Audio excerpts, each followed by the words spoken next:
আমার প্রশ্ন হচ্ছে, সতর্কতামূলক 2 মিনিট পরে ইফতার করলে সিয়ামের কি কোনো ক্ষতি হবে? শুক্রিয়া, জাযাকুমুল্লাহ খায়ের। অতীব জরুরি জিজ্ঞাসা।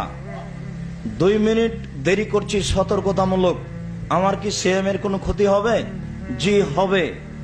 3টা হাদিসের বিরোধিতা করা হবে। 1, রাসূল সাল্লাল্লাহু আলাইহি ওয়াসাল্লাম বলেছেন, আমার উম্মত অতদিন কল্যাণে থাকবে যতদিন তাড়াতাড়ি ইফতার করবে। 2, আল্লাহ তাআলা বলেন, আমার সবচেয়ে প্রিয় বান্দা ওই যে তাড়াতাড়ি ইফতার করে। 3, তোমরা তাড়াতাড়ি ইফতার করো, দেরি করে ইফতার করা ইহুদি খ্রিস্টানের লক্ষণ।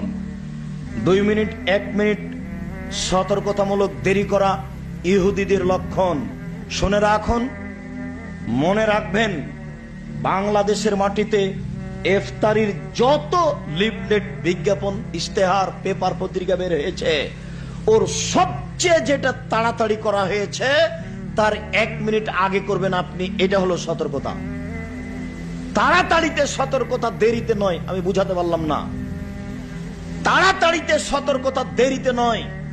দেরি করলে রাসূলকে অপমান করা হবে, আচরণ হবে ইহুদি খ্রিস্টানের ক্ষতি হবে। মানে তাড়াতাড়িতে সতর্কতা করুন 1 মিনিট আগে। আমি আব্দুর রাজ্জাক নিয়মিত 1 মিনিট আগে ইফতার করি, ইনশাআল্লাহ করবই। মনে থাকবে কি এ তো সতর্কতা তাড়াতাড়িতে না দেরিতে? তাড়াতাড়িতে। যদি বিশ্বাস না হয় তো 1/2 মিনিট আগে করিয়ে, আগে থাকবেনই।